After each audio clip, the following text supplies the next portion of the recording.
Berbagai upaya guna mendapatkan keadilan di Indonesia memang kerap kali masih dirasakan sulit, namun dalam mendapatkan keadilan pun bukan suatu hal yang mustahil terjadi di negara ini.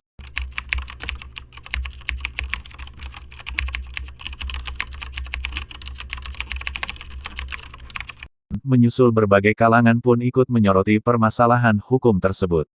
Selain juga menyangkut keberlangsungan hidup orang banyak, sesungguhnya apa yang diperjuangkan Mintarsih pun menjadi bagian dari tolak ukur sejauh apa capaian lembaga hukum di tanah air dalam memberikan keadilan bagi rakyatnya.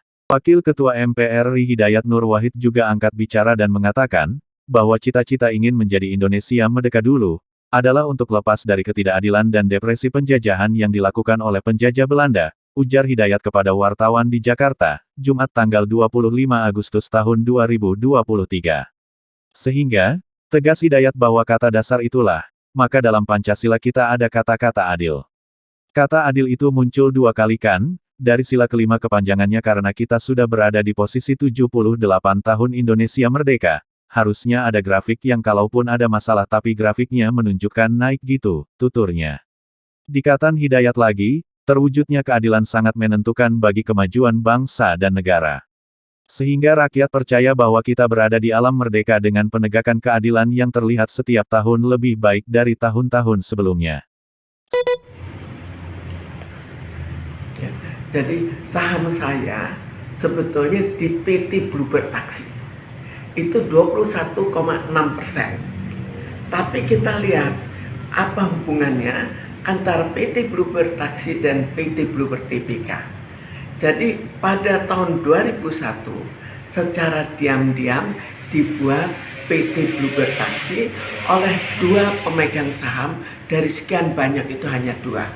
Tapi dia mendominir semuanya dengan modal yang kecil. Modal yang jauh lebih kecil daripada apa yang mereka tidak bayarkan untuk gaji saya.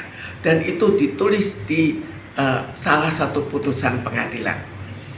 Kemudian kalau kita lihat lagi, bagaimana dia bisa hidup dan besar dengan modal yang demikian kecil. Semua fasilitas dari PT Bluebird Taxi, jadi dulu yang sudah 40 tahun, dari tahun 71 itu PT Bluebird Taxi. Fasilitas semua dipakai dari situ. Pelanggan diambil, lalu gedung utama juga dipakai, pool juga dipakai, semua fasilitas-fasilitas yang ada, termasuk sistem komunikasi, termasuk sistem komputer, bengkel, semua dipakai terserah mereka. Jadi mereka menganggap itu sebagai kerjasama tanpa izin dari semua pemegang saham. Tapi mereka bayar dengan jumlah yang sangat kecil. Sebagai fakta yang kita bisa lihat, dulu semua orang tahu dulu itu namanya PT Bluebird Taxi. Itu sudah jadi besar sekali, sudah sangat populer. Tapi sekarang dikerdilkan karena pelanggan-pelanggan banyak beralih ke PT Bluebird Tbk, dan mereka juga tidak tahu bahwa yang mereka pakai adalah PT Bluebird Tbk. Kemudian siapa tahu, kita tanya saja ke pengemudi yang lain-lain bahwa fasilitas yang dipakai adalah PT Bluebird Taxi. Tidak tahu juga, tapi bisa dibayangkan dari modal kecil dengan mendompleng semua fasilitas, akhirnya dia jadi besar. Apakah itu hak mereka atau bukan? Kita bayangkan bahwa modalnya demikian kecilnya, sehingga hanya sebagian gaji saya yang tidak dibayar itu mereka pakai. Jadi kalau itu digugat, kira-kira apakah menjadi milik PT Bluebird Taxi atau milik PT Bluebird Tbk? Apakah boleh berjalan seperti itu? Apakah boleh seenaknya semua fasilitas dipakai?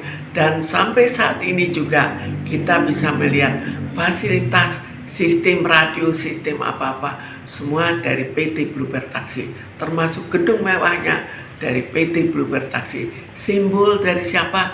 Dari PT Bluebird Taxi yang dialihkan ke pemegang saham, dua pemegang saham itu. Dan dua pemegang saham itu sekarang otomatis dengan turunannya, tapi asalnya dari dua pemegang saham saja. dari sekian banyak pemegang saham. Sekarang kita lihat lagi, 21% itu bagaimana hitungnya. Jadi 20% ada termasuk nilai-nilai yang saya hanya keluar sebagai pengurus, tapi akhirnya seluruh harta saya diambil. Apakah itu sebetulnya hak saya? Apakah memang ada peraturan pemerintah atau undang-undang yang mengatakan kamu keluar sebagai pengurus, kamu keluar sebagai direktur, seluruh harta kamu diambil? Itu kan sebetulnya ya tidak ada di peraturan manapun. Kemudian kok kita hitung, seandainya ini saya dapatkan kembali dari PT Bluebird Taksi itu, dan kita lihat lagi bahwa PT Bluebird Tbk adalah hasil dompleng dengan nilai yang sangat kecil dan akhirnya dengan mengambil semua fasilitas. Itu kita sebut sebagai apa? Kalau bisa sejauh itu, minimal itu ada perusahaan di dalam perusahaan. Lalu kita lihat lagi berapa nilainya saat ini. Sebetulnya sudah banyak aset yang dipakai, dijual, dan pergi ke pemegang saham, dua pemegang saham itu. Tapi di luar itu yang masih ada, itu 6,7 T pada saat ini. Jadi kok kita bayangkan, paling tidak 1,2 T itu milik saya. Kalau memang kita bisa secara jujur menghitung kembali dan menilai kembali secara adil.